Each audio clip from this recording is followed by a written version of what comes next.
ഒക്കെ വീട്. എത്ര വീടുകളുണ്ട് ഇവിടെ? ഏകദേശം അങ്ങനെ എണ്ണം വെക്കാൻ പറ്റുന്നില്ല. ഏകദേശം ഒരു 10-60ഓളം വീടുകളുണ്ട്.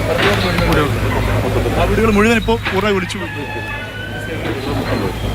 ഇതിൻ്റെ ഈ നേരെ ഭാഗത്ത് ഉരുൾപൊട്ടിയ ഭാഗത്തുനിന്ന് വന്നിട്ട് പുഴ രണ്ടായി മാറി. ശരിക്കും പുഴ അതാണ്. ഈ ഭാഗത്തു കൂടിയാണ് ഇത് ഉരുൾപൊട്ടിയിട്ട് ശാന്തമായി ഒഴുകിക്കൊണ്ടിരുന്ന പുഴയാണിത്. ഇതിപ്പോൾ ഇതിൻ്റെ ഡിസ്റ്റൻസ് കണ്ടില്ല. ഇത്രയും പ്രദേശത്താണ് ഇത് സംഭവം പോയിക്കോട്ടെ. കുറച്ചുകൂടി ഉത്ഭവസ്ഥാനം. ഉത്ഭവമല്ല, പൊട്ടിയ സ്ഥലത്ത്. ഏകദേശം ആ വീടുകളിലൊക്കെ ഇപ്പം ആളുകൾ ആ സമയത്ത് ഉണ്ടാവും. ഇത് പൊട്ടിയ സമയം 1:30-2 മണിക്കാണല്ലോ രാത്രി പൊട്ടുന്നത്. രാത്രിയിൽ പൊട്ടുന്ന സമയത്ത് ഈ ആളുകളെ ഒന്നും മാറ്റി പാർപ്പിച്ചിട്ടില്ല. ആളുകളെല്ലാം ഇവിടെ കരുത് അപ്രതീക്ഷിതമാണ്.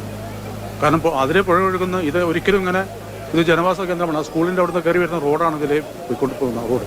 ഈ റോഡിൻ്റെ ഇരുവശവും വീടുകളായിരുന്നു മൊത്തത്തിലുണ്ടായിരുന്നു. 5 സെന്റ് 10 സെന്റ് സ്ഥലത്ത് 3 സെന്റ് സ്ഥലത്തേക്കുള്ള അതെ സാധാരണക്കാരുള്ള ആൾക്കാർ ഇവിടെയുള്ള കൃഷിക്കാരും അല്ലാത്ത ആൾക്കാരൊക്കെ ആയിട്ട് തൊഴിലാളികളും അല്ലാത്ത ആൾക്കാരൊക്കെ ആയിട്ട്. ഏകദേശം ഒരു 1:30 മണിയായപ്പോഴത്തേക്ക് ഒരു പൊട്ട് പൊട്ടി.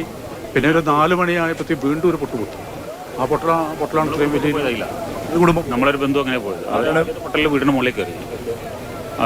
അവർ മുകളിലുണ്ടായിരുന്നു. രണ്ടാമത്തെ പൊട്ടലിൽ മൊത്തം എടുത്തു പോയി. പുറത്തേക്ക് അവർക്ക് പിന്നെ പോകാൻ പറ്റില്ല. ഇങ്ങനെ നമ്മൾ ബന്ധു പോയത്.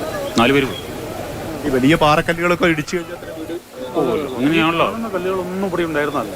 ഇതെല്ലാം കംപ്ലീറ്റ് നമ്മൾ ഈ കാഴ്ചയെ കാണുന്ന കംപ്ലീറ്റ് കല്ല് ഉരുൾപൊട്ടലിലൂടെ വന്നിരിക്കുന്നത്. ഇതിൻ്റെ മിഡിലൂടെ ഒരു റോഡാണല്ലോ. സ്കൂളിനോട് ചേർന്ന് വരുന്ന റോഡാണ്. ഇതിൽ പോകുന്ന റോഡാണ്. ഈ കിടക്കുന്ന കല്ലുകൾ കംപ്ലീറ്റ് ഉരുൾപൊട്ടലാണ്. ഇതിലും ഭീകരമാണ് അങ്ങോട്ട് കല്ലുകൾ. ഇതിനപ്പുറത്തേക്ക് നോക്കിയാലും അറിയാം നമുക്ക് ഏറ്റവും ഭയങ്കര ഭീകരമായിട്ടൊക്കെ. ആളുകൾ ഇതിന്റെ മണ്ണിനടിയിൽ അങ്ങനെ ഏകദേശം ഒരു 250-300 പരം ഡെത്ത് ഉണ്ടാകാൻ സാധ്യത എന്നാണ് നമുക്ക് മനസ്സിലാക്കുന്നത്. ഷഹീദെ, ഞാൻ ഒന്ന് ഇടപെടുകയാണ്.